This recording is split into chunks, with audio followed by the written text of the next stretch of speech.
ಇವತ್ತು ನನ್ನ simple hair care ರುಟೀನ್ನ ಮಾಡ್ತಾ ಇದ್ದೀನಿ. ಆಲ್ಮೋಸ್ಟ್ ನಾನು 1 ವೀಕಿಂದ ಆಯಿತು, 2 ವೀಕ್ಸೇ ಅಂತ ಹೇಳ್ಬೋದು ಆಯಿಲ್ನ ಹಚ್ಕೊಂಡಿಲ್ಲ. ವೀಕ್ಲಿ 2-3 ಟೈಮ್ಸ್ ನಾನು ಅಪ್ಲೈ ಮಾಡ್ತಾ ಇದ್ದೆ.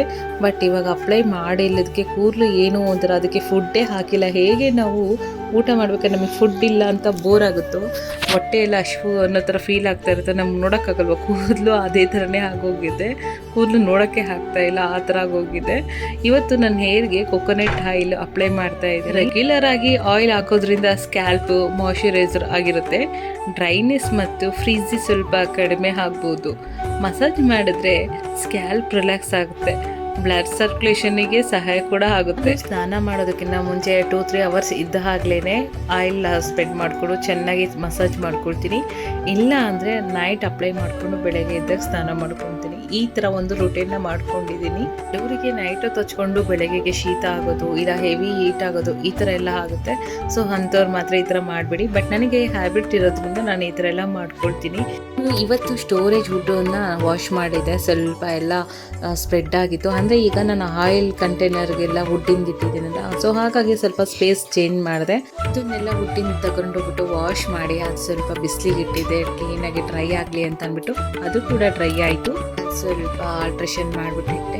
ಮತ್ತು ಮಕ್ಕಳು ಸ್ಕೂಲಿಂದ ಬರೋದ್ರೊಳಗಡೆಗೆ ಏನಾದರೂ ಸ್ನ್ಯಾಕ್ಸ್ ಮಾಡಬೇಕು ಅಂತ ಅಂದ್ಬಿಟ್ಟು ಚಿಪ್ಸ್ ಮಾಡ್ತಾಯಿದ್ದೀನಿ. ನಾನು ಮನೇಲಿ ಚಿಪ್ಸ್ ಮಾಡ್ತಾ ಇದ್ದೀನಿ. ಸೊ ನಾನು ಇದನ್ನು ಚಿಪ್ಸ್ ಮಾಡೋದನ್ನ ಮೆಶೋಯಿಂದ ನಾನು ಪರ್ಚೇಸ್ ಮಾಡಿದ್ದೆ. ಆಲ್ಮೋಸ್ಟ್ ಇದು ಒಂದು 5-6 ಮಂತ್ ಆಯಿತು. ನಾನು ಸಮ್ಮರಲ್ಲಿ ತರಿಸಿದ್ದೆ. ಮಕ್ಕಳು ಮನೇಲಿದ್ದಾಗ ಅಮ್ಮ ಏನಾದ್ರು ತಿನ್ನಕ್ಕೆ ಮಾಡಿಕೊಡು ಅಂತ ಹೇಳ್ತಾಯಿದ್ರು. ಹಾಗಾಗಿ ನಾನು ಇದನ್ನು ಲಿಂಕ್ ನೋಡಿಬಿಟ್ಟು ತರಿಸಿದ್ದೆ. ಬಟ್ ನಿಜಕ್ಕೂ ತುಂಬ ಯೂಸ್ಫುಲ್ ಆಯಿತು. ಇದರಲ್ಲಿ ಲೇಸ್ ಥರನೂ ಮಾಡ್ಕೋಬೋದು, ಇಲ್ಲ ಪ್ಲೈನ್ ಚಿಪ್ಸ್ ಥರನೂ ಮಾಡ್ಕೋಬೋದು. ನಾವು ತುಂಬ ತೆಳುವಾಗಿ ಬರುತ್ತೆ ಮತ್ತು ತುಂಬಾ ಚೆನ್ನಾಗಿ ವರ್ತಿದೆ ಅಂತಲೇ ಹೇಳ್ಬೋದು. ಇದು ನನಗೆ ಇದು ಇಷ್ಟ ಆಗಿ ಮನೇಲೇ ಕೂಡ ಚಿಪ್ಸ್ ಮಾಡಿ ಮಕ್ಕಳಿಗೆ ಇದೇ ಥರ ಮನೇಲಿ ಮಾಡಿಕೊಡ್ತಾ ಇರ್ತೀನಿ ಹೆಲ್ತಿಯಾಗಿ. ಆಚೆಯಿಂದ ತರಿಸೋದಕ್ಕಿಂತ ಮನೇಲಿ ಮಾಡಿಕೊಟ್ರೆ ಹೆಲ್ತಿಯಾಗೂ ಇರ್ತಾರೆ. ಮತ್ತು ಆಚೆಲಿ ಕರೆದಿರೋ ಎಣ್ಣೆಲಿ ಎಷ್ಟು ಅಂತ ಕರೆದು ಇಕ್ಕಿರ್ತಾರೆ. ಮನೇಲೇ ಮಾಡಿಕೊಟ್ರೆ ಖುಷಿಪಟ್ಟು ತಿಂತಾರೆ. ನಿಮ್ಗೆ ಏನಾದರೂ ಇದ್ರ ಲಿಂಕ್ ಬೇಕಾದರೆ ಲಿಂಕ್ ಅಂತ ಕಮೆಂಟ್ ಮಾಡಿ. ಫೈನಲಿ ಚಿಪ್ಸ್ ಆಯಿತು. ಸೊ ಮಕ್ಕಳು ಬರೋದ್ರೊಳಗಡೆಗೆ ಎಲ್ಲ ರೆಡಿ ಮಾಡಿಟ್ಟಿದ್ದೀನಿ. ಅವ್ರು ಬಂದ ತಕ್ಷಣ ಅಮ್ಮ ಏನಾದ್ರು ತಿನ್ನಕ್ಕೆ ಕೊಡು ಅಂದ ತಕ್ಷಣ ಇದನ್ನು ಕೊಟ್ಟರೆ ಸಾಕು ಖುಷಿ ಪಡ್ತಾರೆ. ಸೊ ನಾನು ಕೂಡ ಇವಾಗ ಊಟ ಮಾಡೋಣ ಅಂತ ಅಂದ್ಬಿಟ್ಟು ನುಗ್ಗೆಕಾಯಿ ಸಾರು ಮಾಡಿದ್ದೆ. ಅದ್ರ ಜೊತೆಗೆ ಉಪ್ಪಿನಕಾಯಿ ಅನ್ನ ಹಾಕೋತಿದ್ದೇ ಒಂದು ಖುಷಿ. ಹಸ್ಬೆಂಡು ಡ್ಯೂಟಿಗೆ ಹೋಗಿರೋದ್ರಿಂದ ನಾನೇ ಹೋಗಿ ಮಕ್ಕಳನ್ನ ಕರ್ಕೊಂಬರ್ಬೇಕು.